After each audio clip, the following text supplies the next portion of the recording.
Hello everyone. तो बच्चों आज हम लोग लेक्चर नंबर 9 में, जैसा कि हमने कहा था कि आज हम लोग इस क्लास में कुछ क्वेश्चंस ट्राई करेंगे जो इसके पहले टॉपिक हम लोगों ने पढ़ रखे हैं। उन सारे टॉपिक्स पर फिर से हम लोग कुछ क्वेश्चन ट्राई करेंगे। इसके पहले भी हम लोग कुछ क्वेश्चंस ट्राई कर चुके हैं on parallelogram method, vector addition, graphical method, subtraction of vector, बहुत ढेर सारे क्वेश्चन सॉल्व किए। उसके बाद जो टॉपिक्स हम लोगों ने पढ़ा था मल्टीप्लिकेशन ऑफ वेक्टर्स, उसके बाद हम लोगों ने पढ़ा था इसके ठीक पहले वाले क्लास में डायरेक्शन, कोसाइन, कंपोनेंट। इन सारे टॉपिक्स पे अभी हम लोग क्वेश्चन और करेंगे ताकि हर एक टॉपिक पर क्वेश्चंस के एग्ज़ाम में कैसे बनते हैं वो हमें अच्छे से पता हो।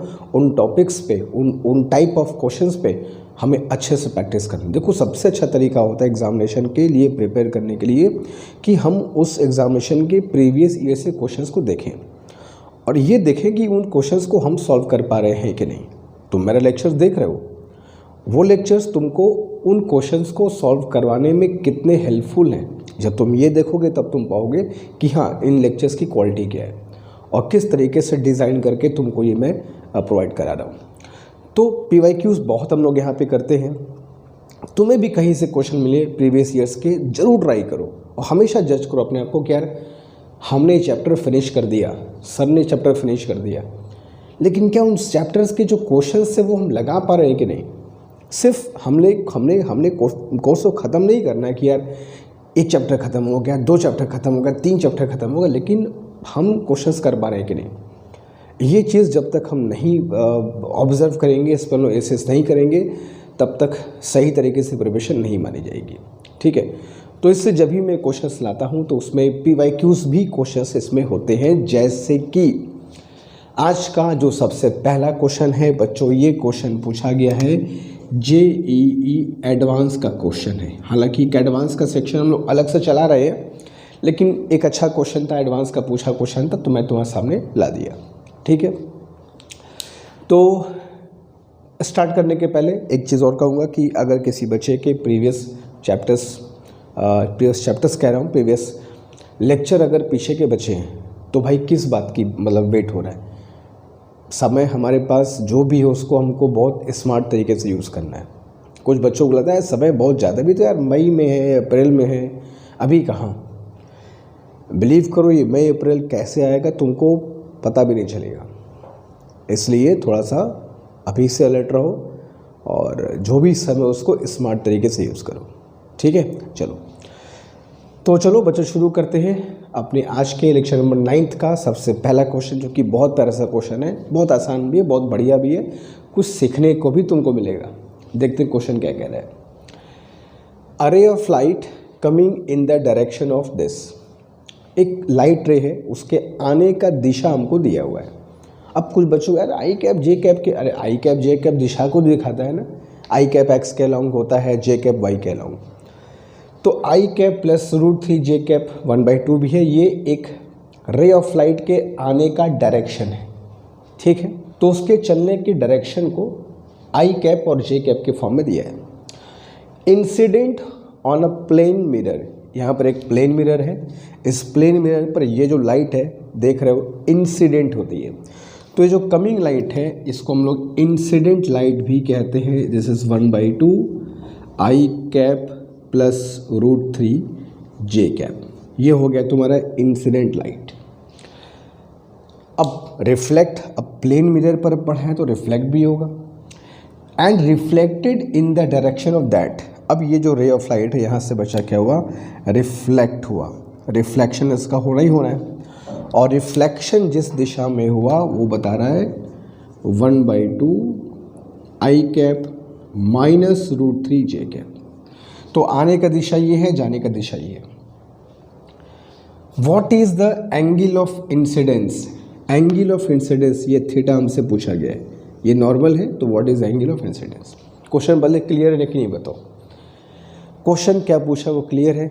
एक रे ऑफ लाइट है, इस डायरेक्शन में इंसिडेंट हो रही है, रिफ्लेक्ट इस दिशा में हो रही है। ये एक प्लेन मिरर है जो उसको रिफ्लेक्ट कर रहा है। तो एंगल ऑफ इंसिडेंस यानी कि इंसिडेंट रे और नॉर्मल के बीच का जो एंगल होता है वही तो एंगल ऑफ इंसिडेंस होता है, वो हमसे पूछा गया है। अच्छा, लॉज ऑफ रिफ्लेक्शन इतना सब बच्चे जानते हैं कि angle of incidence is equal to angle of reflection होता है। ये भी एंगल क्या होगा, थीटा होगा। अब अगर मैं इसको थोड़ा सा आगे एक्सटेंड कर दूं इस तरीके से, ठीक है, ये दिशा सेम है, रखना भूलना नहीं। 1/2 i cap plus √3j cap, ये डायरेक्शन है, ठीक है, डायरेक्शन को शो कर रहा है। ये पूरा एंगल 180 होता है, जिसमें से यहाँ तक हो गया है 2 थीटा। तो अगर ये जो एंगल है वो कितना होगा, क्योंकि ऐसा क्या बच्चों वाला क्वेश्चन पूछते हैं, 180 माइनस 2 थीटा है, सिंपल सी बात है। तो ये दोनों वेक्टर जो हैं, आने वाले और जाने वाले वेक्टर जो हैं, दोनों के बीच का एंगल मुझको मिल गया 180 माइनस थीटा। तो पहला वेक्टर मेरा क्या था, 1/2 i cap plus √3j cap, और दूसरा वेक्टर क्या था, 1/2 i cap minus √3j cap. इन दोनों वेक्टर के बीच बच्चों एंगल कितना है, 180 माइनस 2 थीटा। हमें ये थीटा फाइंड करना है, ठीक है। कैसे करेंगे, देखो, हम लोग दो वेक्टर के बीच एंगल निकालने का फॉर्मूला क्या पढ़े थे, A.B divided by mod of A and mod of B। Dot product का एक बहुत बढ़िया सा एप्लीकेशन है ये, कि दो वेक्टर के बीच में एंगल सेट से निकल देते हैं, अप्लाई करते हैं इसी को है। तो बीच का जो एंगल है इन दोनों वेक्टर के बीच में कितना है बच्चों, 180 माइनस 2 थीटा, ठीक है। तो अगर मैं लगाऊं cos 180 minus 2 theta is equal to, तो A डॉट बी, तो A डॉट बी का मतलब 1/2 i cap plus √3j cap dot 1/2 i cap plus √3j cap, ठीक है, sorry root i cap minus √3 होगा ना, and divided by mod of A and mod of B। अब इसका mod क्या होगा, तो 1/2 को अंदर भेज दो, तो 1/2 का स्क्वायर है एंड √3/2 का स्क्वायर, तो इसका मॉड होगा √1/4 प्लस 3/4। सिमिलरली मॉड B भी कितना होगा, √1/2 का स्क्वायर 1/4 प्लस √3/2 का स्क्वायर 3/4, ठीक है। एंड cos 180 माइनस थीटा हम सब जानते हैं कितना होता है, माइनस cos थीटा होता है, ठीक है। अब इसको मल्टीप्लाई करूँ तो 1/2 कितना हो जाएगा, आई से आएगा, बोला नहीं ना, डॉट प्रोडक्ट कैसे निकालते हो, आई वाले का आई से मल्टीप्लाई करना होता है, जे वाले का जे से मल्टीप्लाई। तो 1/2 इंटू 1/2 किया तो कितना हो गया, 1/4, and plus minus minus √3/2 into √3/2 किया तो कितना हो गया, 3/4 हो गया। ये कितना हो गया, 1 एंड 1, तो 1 ही है, कोई दिक्कत नहीं, divide by 1, and 1/4 minus 3/4 is minus 2/4, यानी कि माइनस 1/2। तो minus cos theta is equal to minus 1/2, तो cos 2 theta is equal to क्या हो जाएगा, 1/2, ठीक है। अब cos में किसकी वैल्यू 1/2 होती है, हम सब जानते हैं कि 2 थीटा इज इक्वल टू कितना हो जाएगा, 60 डिग्री। तो इसका मतलब ये हो गया थीटा इज इक्वल टू क्या आ गया, 30 डिग्री इज योर आंसर, ठीक है। तो इस तरीके से हम लोग एंगल ऑफ इंसिडेंस को ऐसे क्वेश्चंस में हम लोग फाइंड कर सकते हैं। तो हर क्वेश्चन में देखो कि यार ऐसे क्वेश्चंस आएंगे तो सर ने क्या तरीका अप्लाई किया था, कैसे बीच का एंगल फाइंड किया था, ठीक है। तो बढ़िया क्वेश्चन है, ऐसे क्वेश्चन आ सकते हैं, एडवांस से पूछा गया क्वेश्चन था, तो कभी भी किसी भी एग्जामिनेशन में ऐसे क्वेश्चंस का तुमको दर्शन हो सकता है, ठीक है। तो फर्स्ट क्वेश्चन इज डन, चलेंगे सेकंड की तरफ। अच्छे से देख लो, कॉपी कर लो और बढ़िया से पढ़ते चलो, ठीक है। चलो चलते हैं नेक्स्ट क्वेश्चन की तरफ।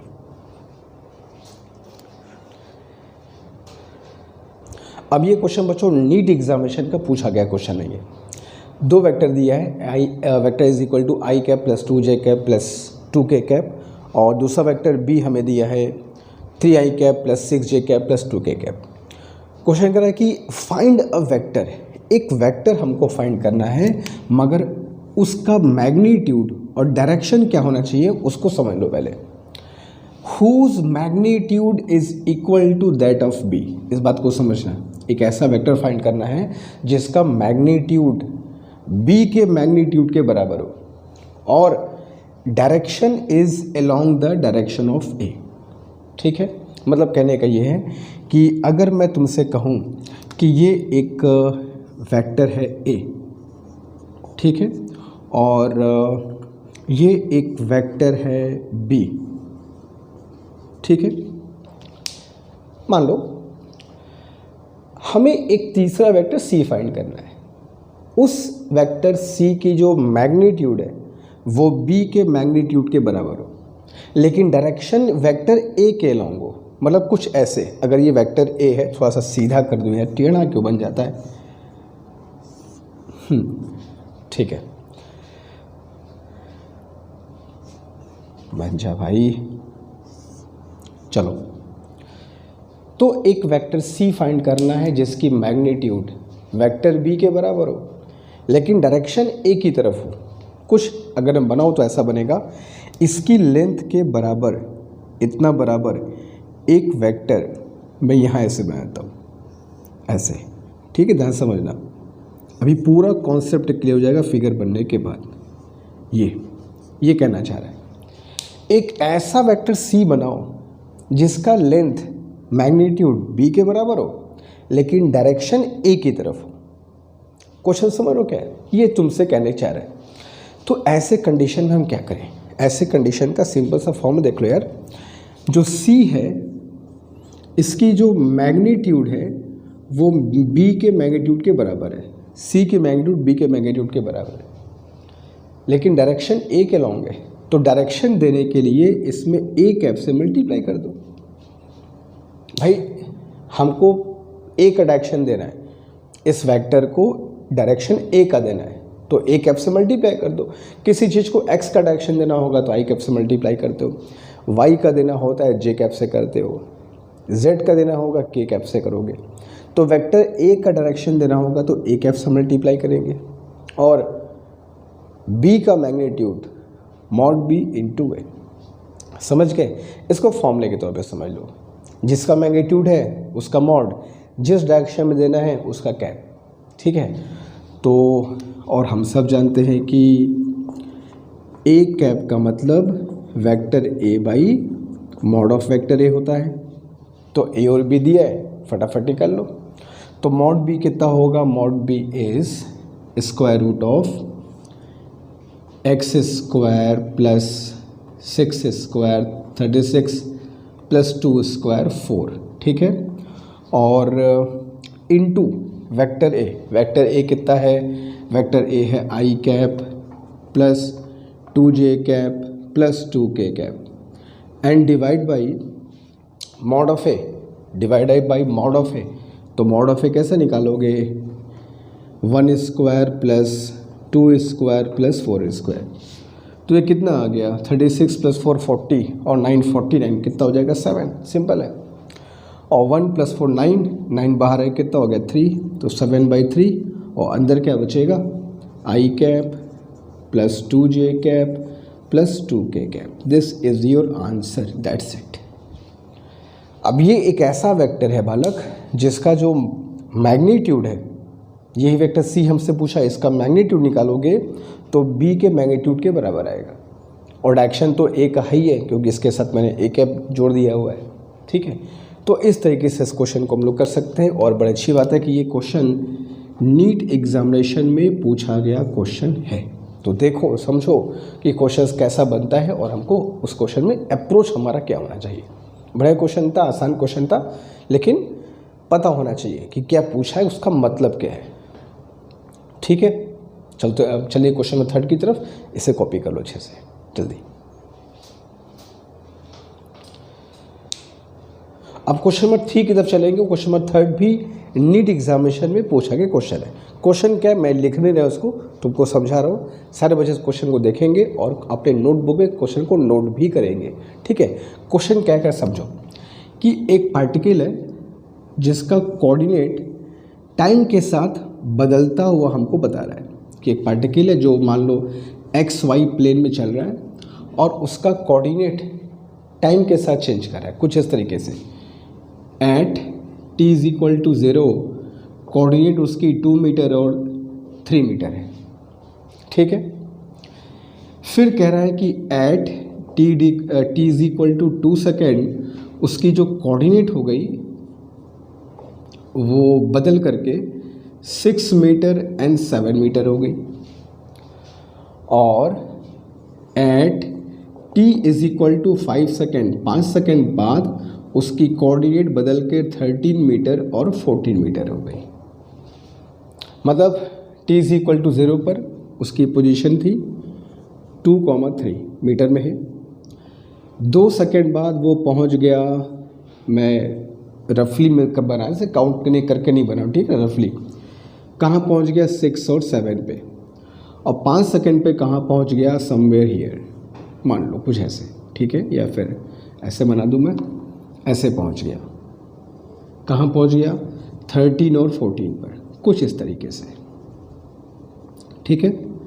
तो ये पार्टिकल का जो पोजीशन है, कोऑर्डिनेट है, टाइम के साथ चेंज कर रहा है। ये t इज इक्वल टू 0 पर है, ये t is equal to 2 second की कहानी है, और ये t is equal to 5 second की कहानी है, ठीक है। तुमसे पूछा गया है फाइंड, क्वेश्चन क्या है, find average velocity of the particle. उस पार्टिकल की एवरेज वेलोसिटी क्या है बताओ। तो एवरेज वेलोसिटी में हम लोग क्या चेक करते हैं, हम सब जानते हैं कि जो एवरेज वेलोसिटी होती है वो होती है total displacement upon total time. और डिस्प्लेसमेंट का मतलब फाइनल पॉइंट की position vector minus initial point की position vector upon time interval. तो इनिशियल पोजीशन उसकी ये है, फाइनल पोजीशन उसकी ये है, बीच में क्या है उससे हमारा कोई मतलब नहीं होता है, इस बात को ध्यान रखना। फाइनल पॉइंट की पोजीशन 13 14 का मतलब क्या हुआ, that is R2 is 13 I cap plus 14 J cap minus R1 initial position क्या थी 2 3, तो 2 3 को वेक्टर फॉर्म में क्या लिखोगे 2I cap plus 3J cap and divided by time interval 0 से 5 सेकंड तक की कहानी है। तो T2 माइनस T1 के तो कितना आ गया 5, तो 13I माइनस 2I किया तो कितना आ गया ये 11I कैप प्लस 14 माइनस 3 किया तो फिर कितना आ गया 11J cap divide by of course 5, तो कितना आ जाएगा 11/5 I cap plus J cap metre per second in vector form. तुमको जो ऑप्शन दिया था, ऑप्शन में लिख ले रहा हूँ, वो वेलोसिटी को वेक्टर फॉर्म में ही लिखना था हमको, I कैप J कैप के फॉर्म में, ठीक है। बात समझ में आ गई। एवरेज वेलोसिटी के लिए हमको डिस्प्लेसमेंट चाहिए यहाँ से लेकर के यहाँ तक, बीच की पोजीशन में कहाँ तक क्या फ़र्क पड़ता है, कहाँ से स्टार्ट किया कहाँ पहुँच गया, हमको उसका डिस्प्लेसमेंट मिल गया, टाइम इंटरवल से डिवाइड कर दिया, मिल गया तुमको एवरेज वेलोसिटी। सिंपल सा क्वेश्चन था, और ये क्वेश्चन भी तुम्हारे नीट एग्जामिनेशन में पूछा गया क्वेश्चन है। तो देखो समझो क्वेश्चंस कैसे आते हैं, हमें कैसे सॉल्व करना होगा, ठीक है। तो चलेंगे क्वेश्चन नंबर 4 की तरफ, इससे अच्छे से देख लो, समझ लो, कोई डाउट हो तो ज़रूर बताना, ठीक है। जल्दी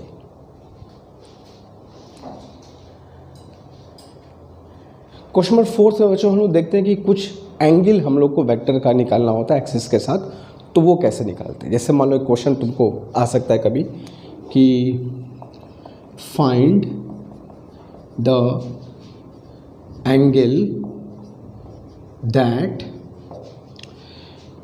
vector 2I cap plus 3J cap makes with Y axis. ये मान लो क्वेश्चन आ गया कि find the angle that this vector makes with Y axis. ये वेक्टर Y एक्सिस के साथ जो एंगल बनाएगा वो हमको फाइंड करना है। देखो बहुत सिंपल सी बात है, 2I cap plus 3J cap एक वेक्टर होगा, सिर्फ I और J की बात हो रही है तो मैं ही सिर्फ X और Y की बात करता हूँ।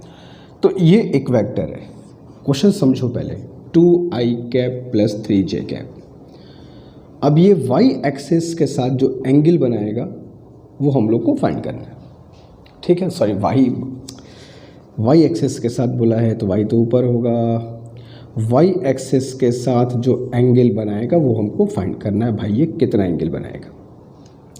हम लोग दो वेक्टर के बीच एंगल निकालने का फॉर्मूला जानते हैं। जैसे cos theta is equal to formula क्या होता है, simple a dot B divided by mod of A and mod of B. ये दो वेक्टर के बीच एंगल निकालने का फॉर्मूला होता है।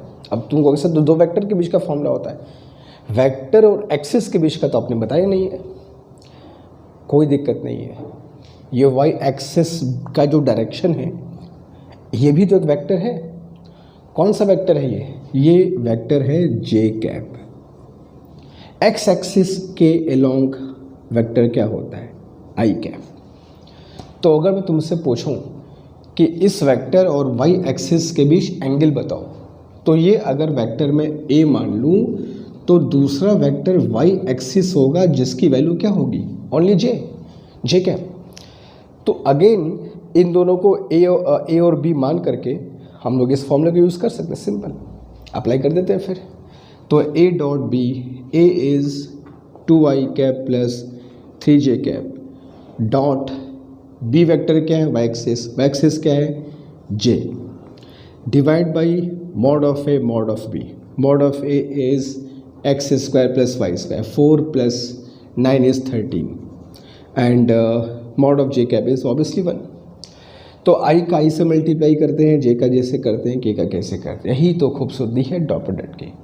तो आई तो यहाँ पे है नहीं, जे की तो बात, के की तो बात ही नहीं है। तो जे का जे से किया, 3 डॉट 1 करोगे तो कितना आएगा बालक, ऊपर 3 नीचे कितना आएगा √13। तो थीटा इज इक्वल टू क्या हो जाएगा, cos inverse 3 by square root of 30। ये होगा वेक्टर ए का वाई एक्सिस के साथ बनाया गया एंगल। ठीक है, तो कोई दिक्कत नहीं है, जो फॉर्मूला पढ़े हो उसको अप्लाई कर सकते हो एक्सिस के साथ भी। जैसे एग्जांपल और देख लो, मैं कहूँ कि एक वेक्टर है A is equal to 3i cap plus 4j cap, ठीक है, and find its angle with x axis. X axis के साथ इसका एंगल बताओ। तो x, ये तो वेक्टर ए हो गया, तो x एक्सिस को हम लोग दूसरा वेक्टर b आई कैप मान सकते हैं, कोई दिक्कत नहीं है। x एक्सिस आई कैप एक वेक्टर है। तो अगर मैं यहाँ फिर एंगल निकालूँ, cos theta is equal to again a dot B divided by mod of A and mod of B कर दिया जाए। तो a is 3i cap plus 4j cap dot x axis is i cap, mod of A कितना हो जाएगा 9 plus 4 25, mod of B is of course 1। तो कितना हो गया, cos theta is equal to i का आई से मल्टीप्लाई करना है 3, नीचे कितना आ गया 5। तो cos theta is equal to क्या हो गया 3/5। हम सब जानते हैं कॉस में 3/5 वैल्यू कितने डिग्री पर होती है, 53 डिग्री पर होती है। नहीं पता तो इन्वर्स लिख दो, कोई दिक्कत नहीं, ठीक है। तो इस तरीके से किसी भी गिवन वेक्टर का किसी भी गिवन एक्सिस के साथ एंगल निकाल सकते हो। इसी फॉर्मूले को हम लोग अच्छे से यूज़ करना सीख जाए तो, ठीक है। तो ये जो मेन फॉर्मूला है दो वेक्टर के बीच के एंगल को निकालने का, इसको अच्छे से यूज़ करना, कोई दिक्कत नहीं आएगी, ठीक है। एक क्वेश्चन मैं तुमको दे रहा हूँ, सारे बच्चे इसका आंसर मुझको लिख करके कमेंट बॉक्स में बताएंगे कितना एंगल आएगा। क्वेश्चन है, find the angle which 2i cap plus j cap minus 2k cap makes with z axis. z axis के साथ ये वेक्टर कितना एंगल बनाएगा तुमको फाइंड करना है। तुम चाहो तो डॉट प्रोडक्ट से निकालो या तो डायरेक्शन कोसाइन से भी निकालो, cos alpha cos beta cos का बताया था ना, तो वहाँ से भी कर सकते हो, कोई दिक्कत नहीं है। तो इसका आंसर मुझको बताओगे कमेंट बॉक्स में सारे बच्चे, ठीक है। तो ये क्वेश्चन भी आता है एक्सिस के साथ एंगल निकालने का, तो कोई दिक्कत ना हो इसलिए मैंने इसको भी बता दिया, ठीक है। बेसिक्स है, जितना बेसिक स्ट्रॉन्ग रहेगा उतना हमें क्वेश्चन करने में आगे मजा आएगा। तो फोर्थ इज डन, चलेंगे फिफ्थ की तरफ। अच्छे से समझ लो, कॉपी कर लो, स्क्रीनशॉट लो, जो करना है कर लो, मगर जल्दी करो। अब चलते बच्चों क्वेश्चन फिफ्थ की तरफ। और ये फिफ्थ जो क्वेश्चन हम लोग करने वाले हैं, ये 5वां क्वेश्चन मैं बता दूं क्वेश्चन को सॉल्व करने के पहले, ये क्वेश्चन नीट एग्जामिनेशन 2016 में पूछा गया क्वेश्चन है। ठीक है, देखो कैसे करेंगे। On a body of mass 1 kilogram, कह रहा है कि एक बॉडी है जिसका मास दिया है हमको 1 किलोग्राम। इस 1 किलोग्राम बॉडी पर हमने एक फोर्स लगाया है और ये फोर्स टाइम डिपेंडेंट है, टाइम के साथ ये फोर्स चेंज कर रहा है। कैसे चेंज कर रहा है, तो हमें फोर्स का एक्सप्रेशन दिया है F is equal to 2t i cap plus 3t square J cap. Force vector form में है, आई कैप लगा है, एक्स डायरेक्शन का फोर्स है 2t, टाइम के साथ चेंज करेगा। वाई डायरेक्शन का फोर्स कितना है 3t स्क्वायर, जो भी टाइम के हिसाब से चेंज करेगा। आई कैप जे कैप लगाने का मतलब ये बता रहा है कि एक्स एक्सिस के लॉन्ग जो लगा फोर्स है वो 2t है, वाई एक्सिस के लगा अलॉन्ग जो फोर्स है वो कितना है 3t स्क्वायर है। बात को समझो पहले, फोर्स है क्या ये, तो टाइम डिपेंडेंट फोर्स है भाई, अलग अलग वक्त पे अलग अलग फोर्स की वैल्यू होगी। और फोर्स के 2 कंपोनेंट है, एक एक्स के लॉन्ग एक वाई के लॉन्ग। फाइंड पावर डेवलप्ड, ये फोर्स जो पावर डेवलप करेगा भाई, फोर्स है बॉडी पर लगा है, मूव किया बॉडी चलेगी, वर्क डन होगा, तो वर्क डन होगा तो पावर की बात भी आएगी। तो power developed by this force at time T. At time T का मतलब इंस्टेंटेनियस पावर, एक सर्टेन टाइम पर पावर बताओ कितना हो रहा है। तो सर्टेन टाइम पर पावर हमसे जब भी पूछे हमेशा इस फॉर्मूले को देखना, P is equal to F dot V, force और वेलोसिटी का डॉट प्रोडक्ट। अगर हम उस वक्त जिस वक्त हमसे पावर पूछा गया है, जैसे एट टाइम टी, तो टी टाइम पर फोर्स की वैल्यू क्या है, टी टाइम पर वेलोसिटी की वैल्यू क्या है, दोनों का डॉट प्रोडक्ट निकालोगे वही तुम्हारा पावर होगा एट टाइम टी। तो फोर्स की जो वैल्यू टाइम टी पर जो होगी वो तो हमको पता है, 2t i cap plus 3t square J cap. तो फोर्स की तो वैल्यू टाइम के फॉर्म में पता है, वेलोसिटी क्या होगी वो हमको फाइंड करना है टाइम के फॉर्म में। ठीक है, तो अब वेलोसिटी कैसे पता किया जाए, बहुत ध्यान से बात को देखना कैसे करेंगे इसको। यार acceleration is equal to force upon mass होता है भाई, मास तो दिया है, देखना पड़ेगा मास क्यों दिया है। मास इस 1 किलोग्राम, F अपॉन 1 करोगे तो एक्सलेशन वही आएगा 2t i cap plus 3t square J cap, क्योंकि मास की वैल्यू कितनी है 1। अब ए को मैं फट से लिख देता हूँ dv by dt is equal to 2t i cap plus 3t square J cap, लिख सकता हूँ, कोई दिक्कत नहीं है। तो dv is equal to time से मल्टीप्लाई कर दो, तो 2t i cap plus 3t square J cap into dt।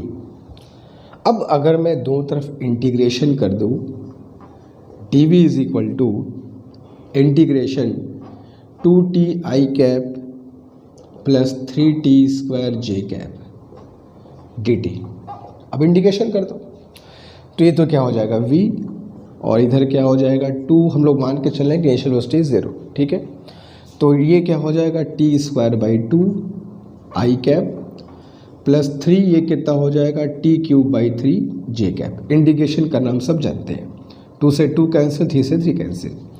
तो वेलोसिटी कितनी आ गई टाइम के फॉर्म में, t square i cap plus t cube J cap, ये हो गया बच्चा वेलोसिटी।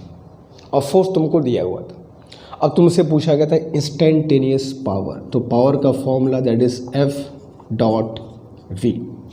तो F की वैल्यू है 2t i cap plus 3t square J cap, है ना, डॉट V की वैल्यू क्या आई है t square i cap plus t cube J cap. अब डॉट मल्टीप्लाई कर दो, ऐसे करते हो, आई वाले का आई से करना होगा, जे वाले का जे से।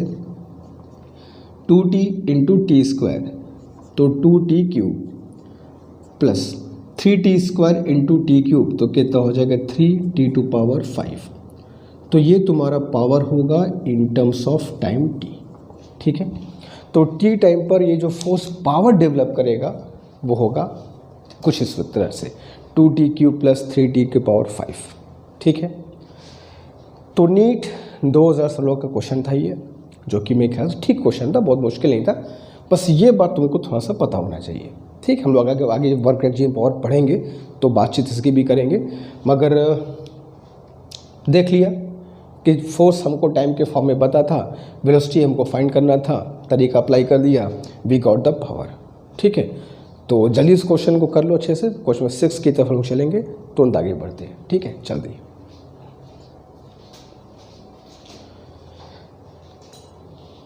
अब 6 क्वेश्चन करते हैं बच्चों वर्क डन फाइंड करने पर। कभी कभी ऐसा क्वेश्चन आता है कि किसी पार्टिकल को किसी फोर्स के अंतर्गत किसी एक पोजीशन से किसी दूसरे पोजीशन पर लेके जाते हैं, तो वहाँ वर्क डन कैसे कैलकुलेट करते हैं उसको समझते हैं पहले।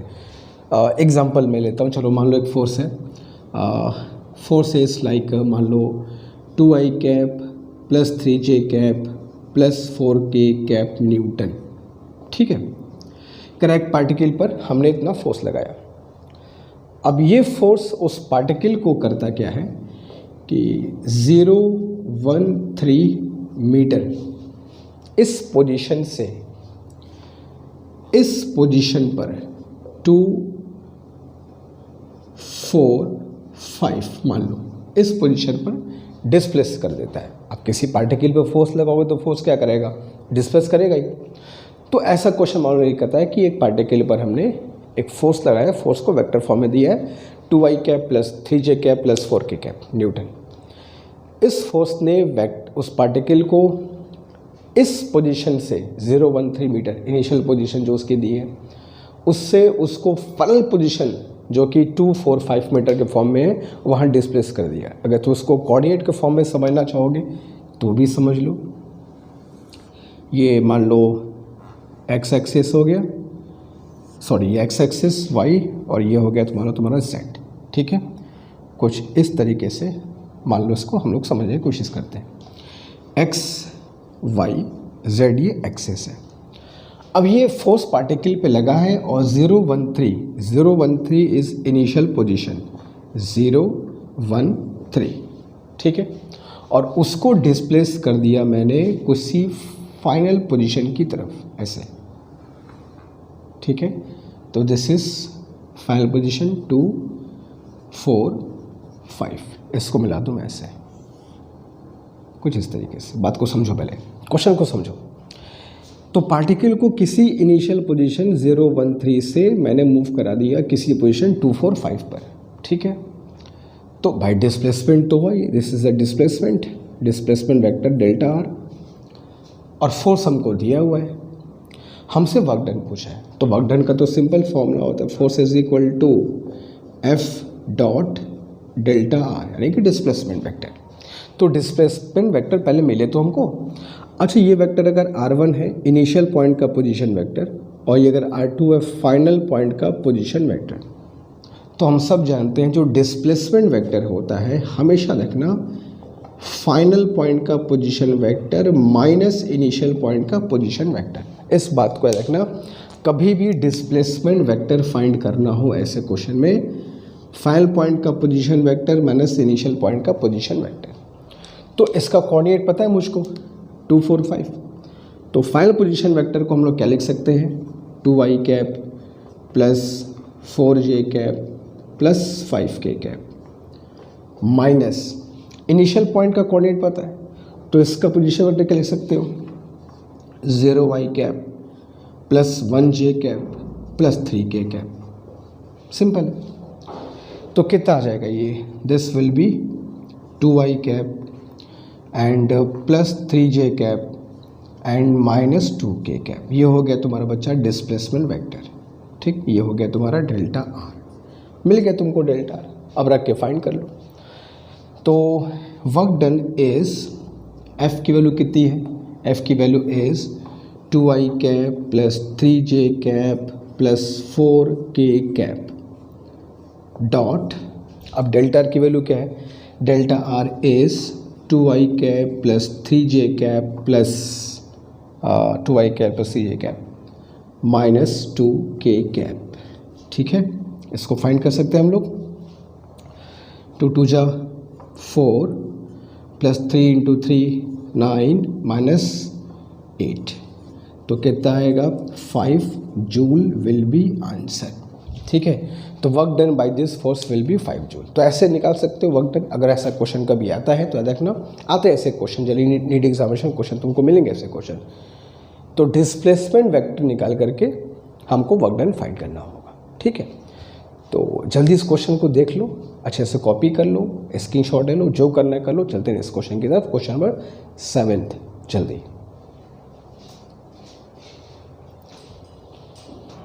चलते बच्चों क्वेश्चन में 7 की तरफ। 7 अच्छा क्वेश्चन है, कॉन्सेप्चुअल क्वेश्चन है, मगर बहुत आसान है, मगर इसको ध्यान से समझना होगा और सीखना है इसमें। इस हर क्वेश्चन में तुम शुरू से लेकर अंत तक देखोगे, हर क्वेश्चन में तुम्हें हर एक नई चीज़ सीखने को मिलेगी, वरना वो क्वेश्चन सिर्फ गिनती के होंगे, कोई फ़ायदा नहीं है। ठीक है, देखो क्वेश्चन क्या कह रहा है। On a particle moving in XY plane, एक पार्टिकल है बेचारा XY प्लेन में मूव कर रहा है। ठीक है, तो XY प्लेन में मूव करता हुआ एक पार्टिकल है। ठीक है, चलो, एक फोर्स उस पर एक्ट कर रहा है जिसकी वैल्यू है F is equal to minus K bracket में Y I cap plus X J cap. Force variable है क्योंकि फोर्स की वैल्यू आई कैप वाई और एक्स है, मतलब एक्स और वाई की अलग अलग वैल्यू होगी पूरे XY प्लेन में। अलग अलग जगह पे जाओगे एक्स और वाई की अलग अलग वैल्यू होगी, तो फोर्स भी हर पॉइंट पे डिफरेंट होगा, वेरिएबल फोर्स है। Where K is a positive constant, particle is moved from, अब इसको ध्यान से समझना, particle is moved from origin to A0 along X axis. X axis पर पार्टिकल को हमने मूव कराया ओरिजिन से कहाँ की तरफ, A0। ठीक है, ओरिजिन से यहाँ पे, तो ओरिजिन से पार्टिकल को मैंने मूव कराया A0, और कैसे मूव कराया है इस बात को ध्यान समझना, एलोंग एक्स एक्सिस, तो एक्स एक्सिस के एलोंग ये मूव किया है पहले। Then moved parallel to Y axis, अब वाई एक्सिस के मूव कराना है पैरेलल।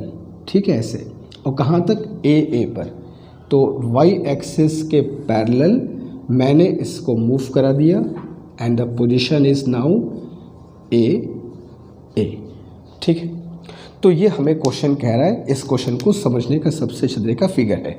ठीक है, पार्टिकल को ओरिजिन से उठाया और एक्स एक्सिस के पर चलते हुए A0 पर ले गए, फिर वाई एक्सिस के पैरेलल चलते हुए A पर ले गए। हमको वर्क डन फाइंड करना है। ऐसे क्वेश्चन जब भी आए जहाँ फोर्स के कंपोनेंट हो, फोर्स के दो कंपोनेंट है, अगर मैं तुमको फोर्स को अलग अलग लिखूँ तो फोर्स के दो कंपोनेंट है, Fx is equal to minus K Y I cap और Fy इज इक्वल टू क्या हो जाएगा, माइनस के एक्स जे कैप। ठीक है, एक्स एक्सिस के लॉन्ग लगने वाला फोर्स है ये, वाई एक्सिस के लॉन्ग लगने वाला फोर्स है ये। अब वो ध्यान से बात को समझो, जब डिस्प्लेसमेंट एक्स एक्सिस के लॉन्ग हो रहा है तो ये वाला जो फोर्स है जे कैप इधर, तो फोर्स और डिस्प्लेसमेंट के बीच एंगल कितना होगा, 90। तो यहाँ से यहाँ तक डिस्प्लेसमेंट में इस फोर्स का तो कोई वर्क डन नहीं है, तो वर्क डन क्या हो गया, 0। क्यों 0 हुआ, हम सब जानते हैं कि अगर डिस्प्लेसमेंट और फोर्स के बीच 90 डिग्री एंगल बनेगा तो वर्क डन 0। यहाँ जो भी डिस्प्लेसमेंट होगी बच्चा आई कैप के फॉर्म में होगी, और ये बच्चा जे कैप है, आई डॉट जे जब भी करोगे 0 आ जाएगा, है ना। तो इस डिस्प्लेसमेंट में ओरिजिन से A0 तक इस फोर्स का कोई रोल नहीं है, वर्क डन 0। चलो अब इसको देखते हैं, इसमें minus K Y I cap है, यानी फोर्स की वैल्यू वाई पर डिपेंड कर रही है, और बच्चा इस एक्स एक्सिस पर वाई की तो वैल्यू 0 है, यानी कि इस एक्सिस के मोशन में ये फोर्स 0 है, तो यहाँ तो ये फोर्स ही 0 हो गया और यहाँ पे इसका वर्क डन ही 0 है। तो यहाँ से यहाँ तक जाने बच्चा वर्क डन इज 0। बात को समझो, अलग अलग वजह है, इसका फोर्स 0 क्यों हुआ, क्योंकि 90 डिग्री पर है, इसका फोर्स 0 हो गया क्योंकि फोर्स ही 0 है। क्यों 0 भैया, एक्स एक्सिस पर तुम जाओगे तो y इज इक्वल टू 0 रखना होगा, ये पूरे पॉइंट पर y is equal to 0, force ही 0 हो जाएगा, तो फोर्स ही 0 हो गया, वर्क डन कहाँ से होगा। तो यहाँ से यहाँ तक का तो टेंशन खत्म, वर्क डन 0। अब आते हैं A0 से AA पर। अलग अलग देखते हैं। ये आई कैप फोर्स एक्स एक्सिस के लॉन्ग है और हमको जाना है वाई एक्सिस पर, तो इसका तो वर्क डन 0 हो जाएगा। ठीक है, वही 90 डिग्री वाला कहानी। अब बच गया ये है के माइनस के। अच्छा, ये तो जे कैप में है और मोमेंट भी जे डायरेक्शन में, कोई दिक्कत नहीं है। यहाँ पर एक्स आ रहा है, अब एक्स की वैल्यू यहाँ पर ए है और सिर्फ यहाँ नहीं, इस पूरे लाइन पर ही एक्स की वैल्यू ए है। ओके, तुम वाई एक्सिस पे जा रहे हो, वाई एक्सिस के पैरेलल जा रहे हो, तो एक्स तो कांस्टेंट हो गई। इस पूरे डिस्प्लेसमेंट में बताओ एक्स की वैल्यू हमेशा क्या है? सर हमेशा ए है। तो यहाँ पर अगर मैं एक्स के बदले ए लिख दूँ तो फोर्स जो हमारे काम का है वो कितना हो जाएगा? माइनस के ए, और कांस्टेंट फोर्स है, and this is constant force, this is constant force in this motion. और डिस्प्लेसमेंट कितना है? यहाँ से डिस्प्लेसमेंट कितना? ए के बराबर है। तो therefore work done is equal to, जब फोर्स कांस्टेंट है तब सिंपल सा फोर्स इनटू डिस्प्लेसमेंट, तो माइनस के ए इंटू ए किया तो कितना आ गया? माइनस के ए स्क्वायर। तो माइनस के a square is the right answer. ठीक है, तो क्वेश्चन थोड़ा कॉन्सेप्चुअल था मगर था बहुत सिंपल सा। अब ऐसे क्वेश्चन तुमको देखने होंगे, समझने होंगे, फिर तुमको आगे बढ़ना होगा। अब बताओ इस क्वेश्चन में तुमको कुछ चीज़ सीखने को मिला कि नहीं मिला, कि क्वेश्चंस में हमारा अप्रोच क्या होना चाहिए। कितना अच्छा बात था। यहाँ पर एक फोर्स की वैल्यू 0 हो जा रही है, दूसरा फोर्स परपेंडिकुलर हो जा रहा है डिस्प्लेसमेंट के, तो यहाँ तो वर्क डन होगा ही नहीं। अगले में आया तो ये फोर्स परपेंडिकुलर हो गया, इसका वर्क डन 0 हो गया। और अगला फोर्स, बड़ी अच्छी बात है फोर्स वैल्यूबल, लेकिन पर्टिकुलर मोशन में ये फोर्स क्या हो? कांस्टेंट हो गया, ये कंपोनेंट कांस्टेंट हो गया, तो फोर्स इनटू डिस्प्लेसमेंट लगा के सॉल्व कर लिया। ठीक है, तो 7th इज डन। चलेंगे 8th की तरफ, अच्छे से कॉपी कर लो, समझ लो इसको। ठीक है, चलिए अब ये क्वेश्चन में जो 8 है, इसमें हमें ट्रिग्नोमेट्री का एक फॉर्मूला हमें जरूरत पड़ेगा। और ये क्वेश्चन कहाँ का तुमको बताऊँ मैं पहले। ये क्वेश्चन पूछा गया बालक या बालिका जो भी हो, नीट 2015 में पूछा गया ये क्वेश्चन है। अब इस क्वेश्चन में हमको पता क्या हुआ, इसमें हमें एक ट्रिग्नोमेट्री का फॉर्मूला पता होना चाहिए। अब चल कि क्या ट्रिग्नोमेट्री का फॉर्मूला याद करें सर, फिजिक्स पढ़ रहे हैं, तो ऐसा नहीं है। देख लो, कभी कभी हो, तब क्या करोगे? अब तुम इतने फॉर्मूले याद करोगे, हो सकता है किसी एक क्वेश्चन तुमको उस फॉर्मूले की जरूरत पड़ जाए, तो ठीक है, मेहनत करनी पड़ेगी। इसी को तो मेहनत कहते हैं यार। 50 फॉर्मूला याद किया मगर किसी एक क्वेश्चन में वो एक फॉर्मूला यूज़ हो गया। अब ये नहीं सोचना है कि यार बाकी के फॉर्मूले हमारे क्यों नहीं आए। इसी को तो मेहनत कहते हैं कि तुम इतना सारा पढ़ोगे मगर आएगा तो सिर्फ उसमें से एक फॉर्मूला।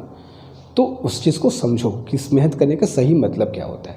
ठीक है, चलो अब ये दोनों वेक्टर टाइम डिपेंडेंट वेक्टर है, दोनों में टाइम आ रहा है, cos omega t plus sin omega T, cos omega T by 2 plus sin omega T by 2। तो फंक्शन ऑफ टाइम, इस बात को ध्यान रखना। For what value of time T they are perpendicular to each other. अब इनका जो time के साथ डायरेक्शन है चेंज करता रहेगा। तो कह रहा है कि टाइम के किस वैल्यू के लिए दे विल बी परपेंडिकुलर। तो सबसे अच्छी बात यह है कि अगर दो वेक्टर परपेंडिकुलर होते हैं तो कितना अच्छा बात होता है कि उनका जो डॉट प्रोडक्ट है वो 0 होता है। ठीक, तो कर दिया जाए cos omega T I cap plus sine omega T J cap dot cos omega T by 2 I cap plus sine omega T by 2 J cap is equal to 0। अब जैसे करते हो आई वाले का आई के साथ, जे वाले का जे के साथ, तो दिस इंटू दिस क्या किया, cos omega T into cos omega T by 2, I dot I कितना हो गया 1, प्लस जे का जैसे करना है कोफिशिएंट का कर लो। तो कोफिशिएंट क्या है, sine omega T dot into sine omega T by 2 और जे डॉट जे 0, ये हो गया तुम्हारा 0। अब हमें एक फॉर्मूला पता होना चाहिए यहाँ पे ट्रिग्नोमेट्री का, cos A cos B plus sine A sine B, cos A cos B plus sine sine B का एक फॉर्मूला होता है cos A माइनस B। तो ये फॉर्मूला अगर ट्रिग्नोमेट्री का हमको याद होगा तो हमारा काम सटाक से देखो हो जाएगा। तो cos A cos B plus sine sine B is equal to क्या होता है, cos A minus B. Cos A cos B plus sine A sine B apply कर दें। चलो, तो cos A cos B plus sine A sine B is cos A minus B is equal to 0। ठीक है, तो cos omega T minus omega T by 2 करोगे तो cos omega T by 2 is equal to 0 हो जाएगा। और cos में जो वैल्यू 0 होती है 90 डिग्री की होती है, ओमेगा टी बाई 2 की वैल्यू क्या होगी, पाई बाई 2। तो ओमेगा को हम क्या बोल सकते हैं, 2 pi by T into T by 2 is equal to pi by 2। ठीक है, या हम इसको, हमें टी तो पता नहीं है, हम लोग ओमेगा के टर्म्स में इसको निकाल लेते हैं। तो 2 is cancelled out and you will get T is equal to pi by omega is your answer. तो ये टी की वो वैल्यू होगी जब ये दोनों वेक्टर आपस में क्या होंगे बच्चा, परपेंडिकुलर होंगे। ठीक है, आसान क्वेश्चन था, बस ये फॉर्मूला अगर हमको याद है तो ये क्वेश्चन बड़े आराम से सॉल्व हम लोग कर सकते हैं। ठीक है, तो कुछ ट्रिग्नोमेट्री के फॉर्मूले हमको याद होंगे तो हमारे लिए बहुत अच्छा होगा। 8th is done. अभी और क्वेश्चन करेंगे, जल्दी कर लो इसको। अब ऐसे ही एक क्वेश्चन और करते हैं, थोड़ा सा और अच्छे से कॉन्सेप्ट क्लियर हो जाएगा। कह रहा है कि एक पार्टिकल XY प्लेन में मूव करता है अंडर अ फोर्स नहीं पता है, and it's linear momentum is given by, इसका जो लीनियर मोमेंटम है वो हमें दे रखा है, given by P is equal to a cos k t I cap minus sine k t J cap. ठीक है, टाइम डिपेंडेंट ये भी है। वेयर के एंड ए आर कॉन्स्टेंट्स, याद रखना के और ए कॉन्स्टेंट्स है, इस बात को भूलना नहीं। Find the angle between P and F, momentum और फोर्स के बीच एंगल फाइंड करना है। मोमेंटम और फोर्स के बीच का हो या कोई दो वेक्टर के बीच का हो, हम लोग जो फॉर्मूला पढ़े एंगल फाइंड करने हैं, cos theta is equal to P dot F divided by mod of P and mod of F। ठीक है, बोलो पढ़े कि नहीं, पहले बताओ। कोई भी दो वेक्टर के बीच एंगल पूछे ऐसा निकाल सकते हैं। समस्या ये है कि P तो हमको पता है, मोमेंटम हमको पता है, मोमेंटम का चलो मैग्नीट्यूड भी निकाल लेंगे, फोर्स नहीं पता। तो पहले फोर्स का जुगाड़ करेंगे, तब ये सब फॉर्मूले की बात बाद में आएगी। और फोर्स निकालने के लिए हम लोग न्यूटन के लॉ को यूज़ करें, F is equal to D P by D T. Rate of change of momentum is called force, ये हम सब जानते हैं। तो टाइम के रिस्पेक्ट में डिफ्रेंशिएट करो उसको। तो ए तो हो गया कांस्टेंट और अंदर क्या बचेगा, कॉस के टी। तो कॉस का डिफ्रेंसिएशन क्या हो जाएगा, minus sine k T into के भी करना होगा, एंड माइनस साइन का डिफ्रेंसिएशन, माइनस साइन का differentiation cos k T into के जे कैप। ठीक है, अगर मैं इसमें से माइनस के कॉमन निकाल लूँ तो माइनस ए के, और अंदर क्या बच जाएगा, साइन के टी आई cap plus cos k t जे कैप। ठीक है, ये मिल गया एफ फोर्स की वैल्यू और वो है मोमेंटम। अब मुझको पी डॉट एफ चाहिए, तो पहले क्या करते हैं, पी डॉट एफ निकाल लेते हैं। पी डॉट एफ की वैल्यू तो करना है कि आई वाले को आई से करो, जे वाले के से करो। तो माइनस ए के इंटू ए माइनस ए स्क्वायर के को सबसे पहले बाहर कर लो। ठीक है, अब अंदर sign k T into cos k T, तो sign k T into cos k T plus minus minus cos k T into sine k T, तो cos k T into sine k T. अब ये जो देखा ये दोनों आपस में कट गए, अंदर क्या हो गया, ज़ीरो। और P डॉट एफ जो तुम निकालने चले थे एंगल निकालने के लिए, उसकी वैल्यू क्या आ गई, ज़ीरो।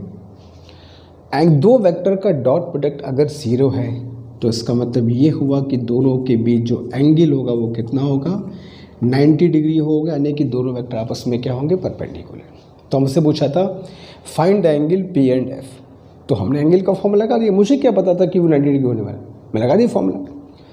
लेकिन जब पी डॉट एफ निकालने गया एंगल को निकालने के लिए तो पाया कि पी डॉट एफ 0 आ रहा है, तो वहीं पे बात क्लियर हो गई, इस फॉर्मूले की जरूरत ही नहीं पड़ी। तो ए डॉट बी 0 के हिसाब से अगर ए डॉट बी 0 है तो एंगल बीच का 90 डिग्री होगा और पी और एफ आपस में क्या है, परपेंडिकुलर।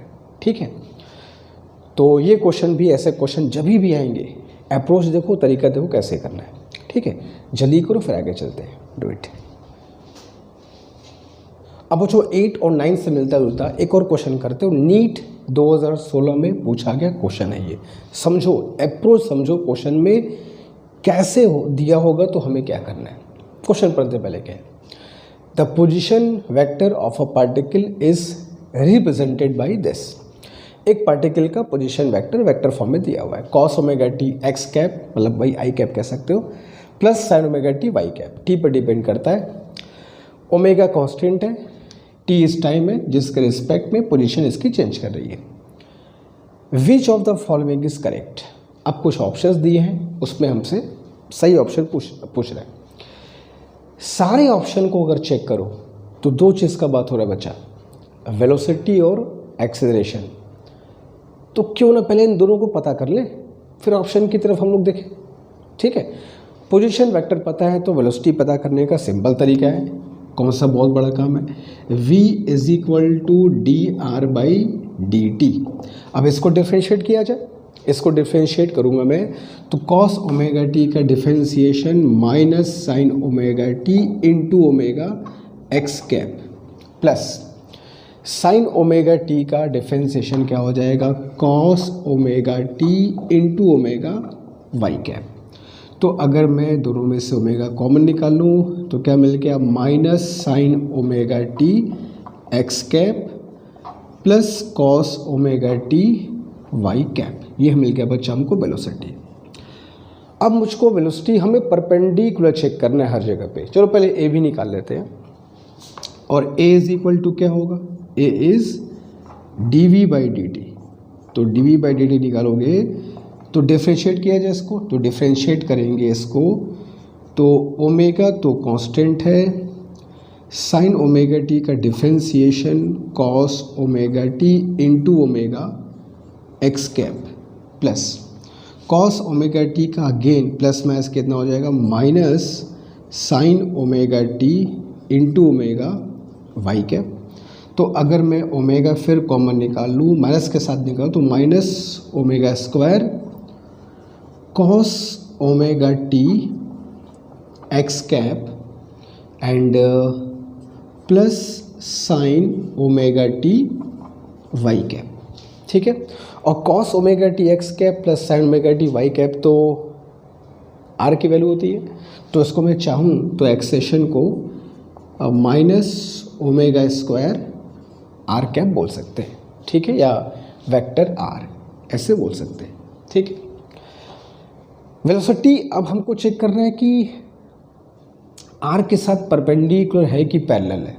तो हम निकालते हैं, एक काम करते हैं हम लोग, सबसे पहले v डॉट आर चेक कर लेते हैं, दोनों के बीच का एंगल पता चल जाएगा। तो v dot are, v is this much, r is this much. तो ओमेगा तो बाहर हो जाएगा पहले, x का x के साथ जैसे करते हो, y का y के साथ। तो cos omega T minus sine omega T, तो अंदर क्या बचेगा, कॉस ओमेगा टी और ये माइनस है ना, तो minus cos omega t sine omega T. X cap dot x cap कितना हो गया, 1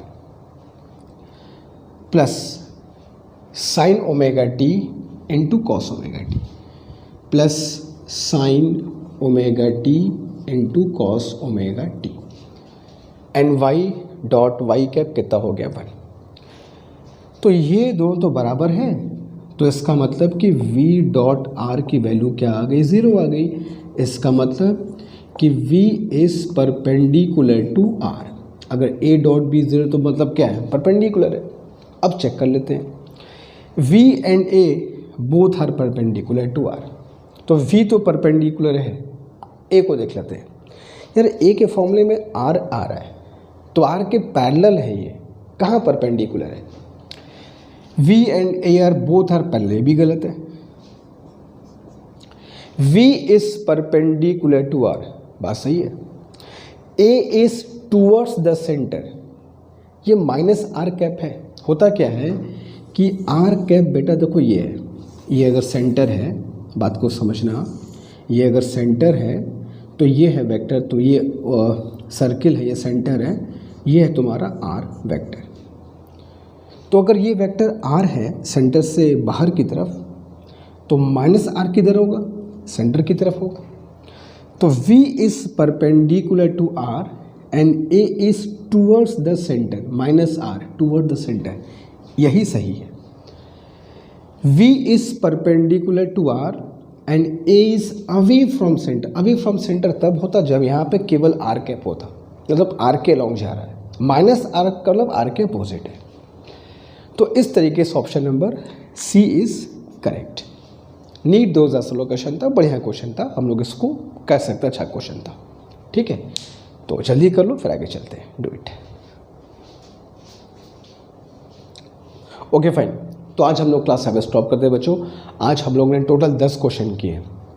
हो सकता है किसी को लगे कि 10 क्वेश्चन बहुत कम सर ने कराया है, मगर मैं हमेशा कहता हूँ इन 10 क्वेश्चन से तुमको कुछ क्या सीखने को मिला। हर एक से लेकर 10 क्वेश्चन में कुछ तुमको सीखने को मिला, बस किस नंबर बढ़ते गए, नया कॉन्सेप्ट, नया अप्रोच, कुछ नए फॉर्मूले, क्वेश्चन करने का तरीका कुछ सीखने को मिला। बस यही सही प्रक्रिया होती है पढ़ने की। हम 20, 25, 30 क्वेश्चन कर ले मगर कुछ हम सीख नहीं, लर्निंग नहीं है, उससे क्या फ़ायदा ऐसे क्वेश्चन का। तो क्वेश्चंस की प्रैक्टिस ऐसी हो, क्वेश्चंस ऐसे हो जो कुछ सिखाएं, कुछ लर्निंग हो, कुछ कॉन्सेप्ट डेवलप हो डे बाय डे, हर दिन कुछ नया, हर दिन कुछ बढ़िया, ये सही तरीका होता है।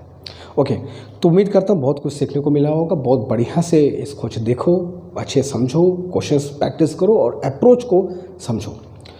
मैं फिर कह रहा हूँ अगर कोई लेक्चर बीच में बचे हुए हैं फटाफट देखो, साथ साथ चलो और इसी तरह से अच्छे से प्रिपरेशन करते चलो। अभी और क्वेश्चंस आएंगे वेक्टर में, एक क्लास हम लोग और करेंगे अभी। इनमें अगर कहीं पर कोई भी डाउट है, दिक्कत है, समस्या है, तुरंत कमेंट्स बॉक्स उठाओ और क्वेश्चंस के डाउट को बताओ, ताकि हम लोग उन डाउट को क्वेश्चन के माध्यम से ही सॉल्व कर सकें। ठीक है, तब तक के लिए खूब ध्यान से पढ़ाई करो, खूब ध्यान रखो अपना, खूब मस्ती करो, खूब मज़े करो, मगर पढ़ाई को ध्यान में रखते हुए। ठीक है, थैंक यू सो मच।